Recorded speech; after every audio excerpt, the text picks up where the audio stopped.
Welkom kijkers bij een nieuwe aflevering van Aan Tafel Bij. Kleinere visjes en af en toe zat er eens een groot aan. Maar het is vooral heel leuk om te doen. En het enthousiasme, dat is vooral het allerleukste. Welkom bij een nieuwe aflevering van Aan Tafel. En deze keer vindt die plaats in Bed and Breakfast De Zeeuwse Stee in Kloosterzande. Mijn naam is Hendrien van Walbeck en we gaan het nu hebben over een onderwerp waar de bal altijd rond is, denk ik. Klopt. Dame en heer, Robin en Joris. Ja. Van VV Saamslag, welkom. Dankjewel. Ja, jullie hebben iets bijzonders te vieren, denk ik, dit jaar. Dat mag ik wel zo stellen, denk ik. Ja, onze vereniging bestaat 75 jaar. Ja. Dus dat is een mooie mijlpaal. Ja, een mooie mijlpaal. Ja, hele mooie mijlpaal, Ja. dus daar gaan we het over hebben. Maar 75 jaar, dat betekent dat jullie gestart zijn, opgericht zijn in 1950. Klopt. Vertel eens. De vereniging is opgericht eigenlijk in de kapsalon van de heer Lensen. Die toen de tijd een voetbalvereniging op wilde richten in het dorp. En die was er niet toen? Die was er toen nog niet. Nee. En die is toen eigenlijk met een paar vrienden opgetrommeld in de kapsalon. En zo is eigenlijk de voetbalclub ontstaan. Daar zo. Ja. Eigenlijk ook wel heel bijzonder. Ja, toch? Ja, het is wel een leuke, gewoon midden in het dorp natuurlijk. Ja, dat was toen ook een plek waar iedereen kwam. Ja. Dus. Nederland was toen een heel ander soort wereld natuurlijk. In 1950 een heel ander soort klimaat. Hier en daar ook niet helemaal heel op dat moment. In wederopbouw natuurlijk. Dus er bestond natuurlijk gewoon behoefte aan iets leuks om op een vrije dag te kunnen doen, denk ik dan. Ja, was toen de tijd natuurlijk is het zaterdagvoetbal eigenlijk een beetje ontstaan. Rond de jaren 50, net na de oorlog. Omdat er toen een vrije dag bij kwam, zeg maar. Hè. Voorheen werkte men 6 dagen. En er werden er toen 5, dus er kwam een dag bij. En die wilden ze op een leuke manier gaan besteden. En dan kwam het zaterdagvoetbal in beeld. Ja.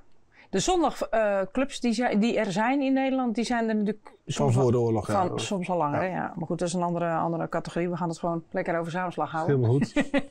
Het groen-wit waar jullie in spelen. Robin, jij bent een dame. Damesvoetbal is natuurlijk nu heel populair aan het worden. Wat op zich ook hartstikke goed is. Hè? Begrijp me niet verkeerd. Sinds wanneer is er eigenlijk een dameselftal bij? Ja, die zijn 30 jaar geleden opgericht, het dameselftal. En ongeveer 14 jaar geleden is daar ook een meidenteam bijgekomen. En toen ben ik ook zelf gaan voetballen. In die tijd wilde ik liever nog niet met jongens voetballen. Dus ik heb gewacht op een meidenteam. Oké. En hoe oud was je toen je daaraan begon? 12 jaar. Oké. Ja. Dus nu zo'n 14 jaar actief. En daarvoor kwam ik al op de vereniging, op de club, naar het eerste te kijken. En nu ben ik er helemaal niet meer weg te slaan. Misschien met een broer mee of met pa mee? Of... Ja, precies. Mijn oom was voorzitter. En mijn moeder die is penningmeester geweest. Dus, en mijn zus voetbalt ook. En nu hebben we een ontzettend leuk team. Echt een vriendinnenteam. Ook met mijn zus voetbal ik. Dus dat is echt de aanvulling voor de club. Wat mij hier al in opvalt is de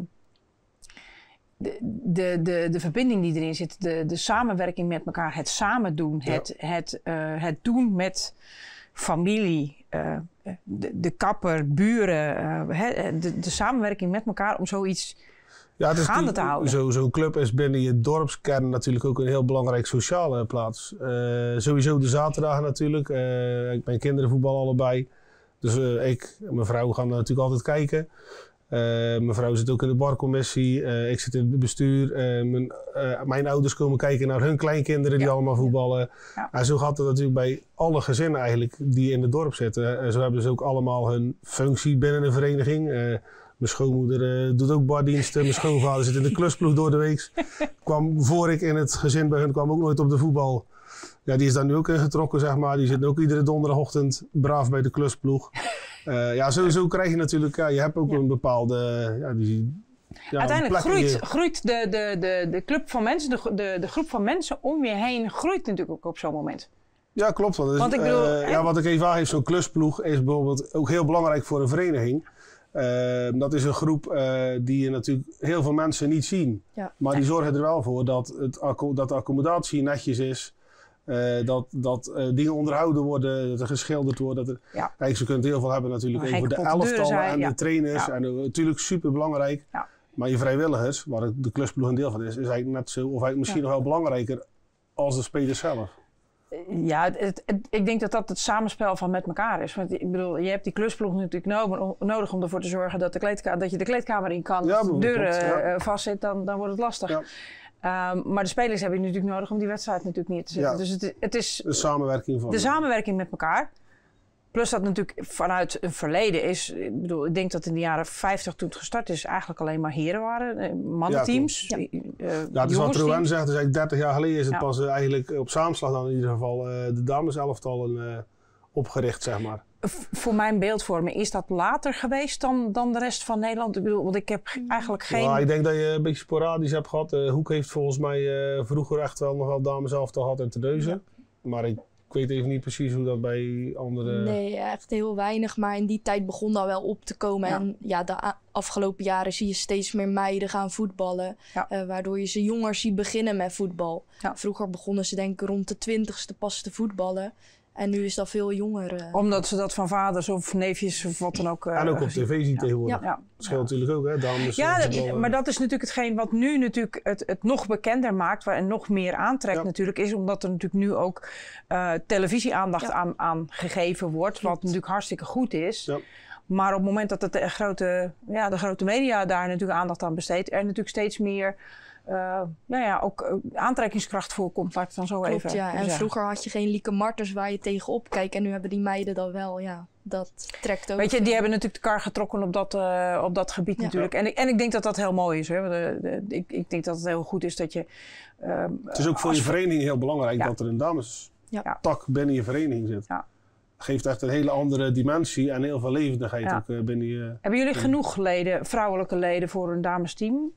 Die bal geef ik even aan Rowan. We hebben een tijd inderdaad een damesteam gehad en een meidenteam. En in de coronaperiode zijn er helaas een aantal gestopt. Ja. Veel ouderen, die nu de vedettes heten. En toen moesten we helaas met tegenzin 7x7 competitie gaan spelen. Omdat we te weinig mensen hadden of meiden. En we gingen echt met tegenzin die 7x7 competitie spelen. Want we dachten, we willen geen FC de kampioenencompetitie zijn. Maar eigenlijk heeft die 7x7 competitie ons goed verrast. Ons spel is eigenlijk beter geworden en we zijn een nog hechter team geworden, omdat je wel minder speelsters hebt. Mooi, leuk. En het laatste seizoen zijn we kampioen geworden. Fantastisch. En toen hebben we opeens een groot aantal nieuwe speelsters gekregen en nu hebben we een team van 25 meiden. Wauw. Dus dat is soms nu ook wel moeilijk om met 6 wissels op de bank te zitten. En dat valt ook wel de tegenstander op. Overlaatst speelden we bij VV de Meeuwen. En die dames schreven in hun verslag van... op een duur de tegenstander wisselde met 6 speelsters tegelijk. Maar het bijzondere was dat het een geoliede machine was... en iedereen wist wat zijn taak was. Dus dat was een mooi compliment. Ja, zeker. En ondanks dat we zo'n groot team zijn... zijn we wel echt één team. En dat is wel het mooie aan ons team, vind ik. Ja, dat is wel heel mooi. Ook dan weer komt in mijn ogen die verbinding en samenhorigheid en de samenwerking met elkaar vanuit het hele dorp. Komt wat mij betreft weer naar boven. Niet alleen met de dames, maar ook met het hele verhaal natuurlijk. Maar nu bestaan jullie 75 jaar. Er komt een heel feestweekend aan. Ja, kom nou. Vertel daar eens wat meer over.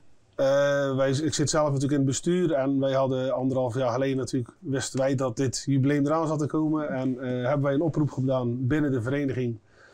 Hoe dat gaat met een mailing van, we bestaan in 75 jaar. Heeft daar iemand interesse in om in de jubileumcommissie te stappen? Ja. Nou, en eigenlijk binnen no time hadden we heel wat reacties. Wat leuk. En dat is echt heel leuk. En waaronder Rowan. Ja. Dus die zal waarschijnlijk wel veel kunnen gaan vertellen over het hele programma. Want wij hebben als bestuur dan ook echt wel de vrijheid gegeven.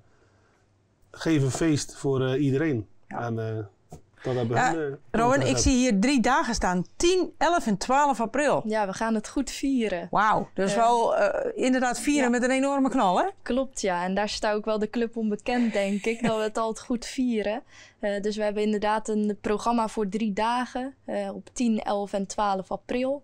En eigenlijk voor ieder wat wils, of je lid bent of geen lid, spelend lid of niet spelend lid. Er is voor iedereen wel iets te doen dat weekend. Het is ook vrij toegankelijk voor mensen vanuit Terneuzen, omliggende dorpen. Iedereen is zelfs van vanuit Katzand mag je zeker. Mag je iedereen mag langskomen, ja. Of wat leuk. Vertel eens wat meer over het programma. Wat gaan jullie allemaal doen? Ja, op donderdag starten we met een quizavond. Waarbij je kan inschrijven met een team van 3 personen. Dus daarmee starten wij eigenlijk. Gaat dat alleen over voetbal of is dat gewoon een algemene quiz? Kennisquiz. Er zullen wel wat voetbalvragen tussen zitten, maar het is algemeen. Ja. En op vrijdagavond starten we met een vrijdagmiddagborrel. Waar ook wat vermaak is voor kinderen, springkastelen. En is er ook een jeugddisco. En daarnaast hebben we 2 toernooien die avond. Onder andere de Reham Stroopie Cup. 7x7 dames toernooi. Die we ooit zijn begonnen toen we in de 7x7 competitie startten. En die was zo succesvol. Kwamen veel teams op af. Vooral vanuit Zeeuws-Vlaanderen damesteams. Leuk. Maar ook wel vanuit de overkant. En elk jaar wordt die goed bezocht. Dus dit jaar doen we een jubileumeditie. En daarnaast hebben we ook de All-Star Cup. Dus echt voor de echte legends die kunnen een 5x5 toernooi doen. En dus de vedettes, de dames vedettes doen dan ook mee? Ja, die is wel echt gericht op mannen. Maar de dames vedettes doen mee met de 7x7 Reham Cup. Ja. Dus daar hebben we ook de All-Stars Cup 5x5 toernooi. En dan sluiten we de toernooien af met een afterparty met DJ Noise. Een Belgische DJ die vorig jaar de Ballade mocht openen. Dus, leuk. Ja, die steeds wat bekender ook worden in Nederland. En zaterdag starten we eigenlijk in het teken van de jeugd. Voor kinderen tot 11 jaar hebben we de Youngstar Games. Dat zijn eigenlijk spelletjes met een voetbaltwist. En voor kinderen van 11 tot 14 jaar hebben we de Crazy 75. De 75 opdrachten die ze moeten uitvoeren. Wow. Ook wel met een voetbaltwist eraan. Dus daar hebben we voor de jeugd starten. Hebben ze de hele dag de tijd voor die 75 opdrachten? Een paar uur, ja. Die moeten ze wel rap allemaal afwerken. Maar ja, en dan hebben we eigenlijk die middag het echte jubileumtoernooi. De VVZ Diamond Cup. Dus echt in het teken van 75 jaar. En dat is een gemixt 7x7 toernooi voor zowel dames als heren. Ja. En de zaterdagavond hebben we ook een feestavond. Jaco de Braal, wel bekend hier, die opent de avond. Zeeuws-Vlaming, ja. En de No Collar Band, die gaat de feestavond afsluiten. Leuk. Ja, een No Collar Band, wat voor soort muziek is dat? Moet ik me naar bedoelen? Eigenlijk van alles wat. Allerlei hits door elkaar, energieke klanken. Eigenlijk spelen ze van alles. Feestmuziek. Jong en oud, ja. Zeker. Ja, feestmuziek dus. Ja. Voor die toernooien, hè? De 7x7, die Stroopie Cup, maar ook voor alle andere dingen. Kun je daar als andere voetbalvereniging in Zeeuws-Vlaanderen daar ook voor inschrijven? Dus met andere woorden, we trommelen er 7 op. Desnoods is het een gelegenheidsteam. Een televisieteam mag ook meedoen. Dat kunnen we dus overwegen, ja zeker. 5 tegen 5. Ja, 5 keer 5 tegen 5, oké. Maar je kunt je dus gewoon aanmelden, een team samenstellen of je nu wel of niet heel veel voetbalervaring hebt, zeg maar. Dat maakt niet uit. Het is geheel openbaar voor iedereen. Ja. En dat is bij alle evenementen eigenlijk. Hè? Ook de quizavond en de... Ja, alle activiteiten zijn voor iedereen. Ja, behalve de kinderactiviteiten die niet bedoeld zijn voor de volwassenen. Nee, dat zal... Nee, het is ook wel vooral bedoeld, ook natuurlijk je vereniging, maar ook wel wat we net ook al een beetje zeiden, dat mensen vanuit het dorp ook gewoon allemaal welkom zijn en ook met alle evenementen mee kunnen doen. Ja. Dus, hoeveel leden hebben jullie nu als VV Saamslag? Want ik heb daar eigenlijk helemaal geen goed beeld van. We zitten rond de 220 leden. Inclusief, en er zitten ook de jeugdleden bij. Het is wel zo dat we nu vanaf 1 juni gaan we een samenwerking aan met Vogelwaarde. Een vaste samenwerking van in de jeugd. Dus niet voor de senioren, maar puur voor de jeugd. Dat houdt in dat we alle jeugdelftallen gaan samenwerken. Voor zowel Vogelwaarde als ons is dat eigenlijk levensbestendig. En ook vooral voor de jeugd belangrijk. Dat ze op hun eigen leeftijdscategorie kunnen blijven voetballen. Ja, en niet elke keer tegen een hogere leeftijdscategorie moeten, waardoor je eigenlijk ook wel wat gefrustreerder kunt worden. Omdat het... Ja, nu kunnen ze gewoon netjes, als ze 13 zijn, spelen ze tegen jongens van 13 of meisjes 13, 14 jaar. En niet dat je dan 13 bent en je speelt toevallig tegen een ploegje met iemand van 16 in. Dat is dus nu, we hebben nu gewoon een mooie verdeling. We hebben een eigen JO9 en een JO10 elftalletjes nog, dat zijn de allerjongste. Ja. Maar daarboven is allemaal samenwerking. En daardoor hebben we wel in iedere leeftijdscategorie nu een elftal. Dus kan iedereen echt met zijn eigen ploegje blijven voetballen. Ja. Zijn jullie nou een van de eerste daarin om die samenwerking met andere voetbalclubs te zoeken? In de jeugd zie je dat heel veel. Ja. Omdat natuurlijk de kernen krimpen. Ja. Hontenesse heeft ook een samenwerking met verschillende omliggende dorpen. In Hoek werkt met 4 andere dorpen samen. En zo kan je eigenlijk overal doorgaan. Ja, dat is natuurlijk een bekend verschijnsel natuurlijk van Zeeuws-Vlaanderen. Dat de krimp erin zit natuurlijk. We vergrijzen en we krimpen natuurlijk. Daar hadden we het net nog heel even over. Dat je natuurlijk vroeger gezinnen had van... Nou, wat zullen we zeggen? Zeker 5, 6, 7, 8, misschien wel veel meer kinderen. Ja, dat is tegenwoordig niet meer zo. Dus er komen ook niet heel veel kinderen bij. Dus dan lopen je leden ook min of meer terug. Ja, en ik moet wel zeggen dat het wel redelijk stabiel staat de laatste jaren. Zeker in de senioren, maar... wat ik zei, we hebben 3 seniorenelftallen en een dameselftal. Dus eigenlijk 4 seniorenelftallen. Dat is eigenlijk wel, voor een dorp is dat netjes. Als je dat ook kijkt aan de overkant, bijvoorbeeld, met vergelijkbare dorpen, komt dat wel overeen, zeg maar. Dus. Ja. Hoeveel mensen verwachten jullie eigenlijk in het feestweekend? Ik durf het eigenlijk niet te zeggen.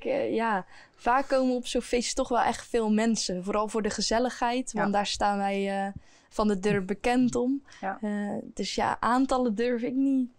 Nee, dat snap ik ook wel. Dat is een beetje lastig. Ja, het is een beetje... Ja. Volgens mij heb ik aantallen voorbij gekomen. Je hoopt op ongeveer 300 of zo, 400. Ja, dat is dan... Ja, en maar dat is een natte vingerwerk ook natuurlijk. Dat klopt. En het zal ook afhangen van het soort onderdeel wat er op dat moment... De feestavond zal misschien wat drukker zijn. En bij de kinderen is het misschien wel minder druk of juist andersom. Dat weet je niet. Dat is natuurlijk heel lastig om dat in te schatten natuurlijk. Ja. Als we nu eens een team wil, de kijkers inderdaad thuis hebben. God, dat lijkt me wel leuk. Wij doen hier met de straat altijd wel voetballen of zoiets dergelijks. En je wil je aanmelden. Waar moeten we dat doen? Ja, schrijf je in via onze e-mail vvz75@outlook.com en meld je aan met je teamnaam en voor welke activiteit je deel wil nemen. Heb je toevallig ook nog dat mailadres op de website van VV Zaamslag? Op VV Zaamslag is alles te vinden over het programma en waar je moet aanmelden. Ja, dat is helemaal top. Ja, ik vind helemaal fantastisch. Ik ben helemaal verbaasd dat dit gewoon voor een niet al te groot dorp, dat bedoel ik niet denigrerend, maar ik bedoel, we hebben natuurlijk wat kleinere kernen hier in Zeeuws-Vlaanderen, dat jullie zo groot uit kunnen pakken voor zo'n bijzondere mijlpaal. Ja, het is ook een bijzondere mijlpaal. Fantastisch. Ja. Dus ja. Dank jullie wel dat jullie daar toelichting aan wilden geven. Ik wens jullie heel veel plezier en heel veel succes op dat jubileum. En hopelijk op nog 75 jaar erbij. Ja, dat is zeker gaan we voor. Dus aan alle kijkers, bedankt voor het kijken. En willen jullie aanmelden? Ga gewoon even naar de website. Tot een andere keer.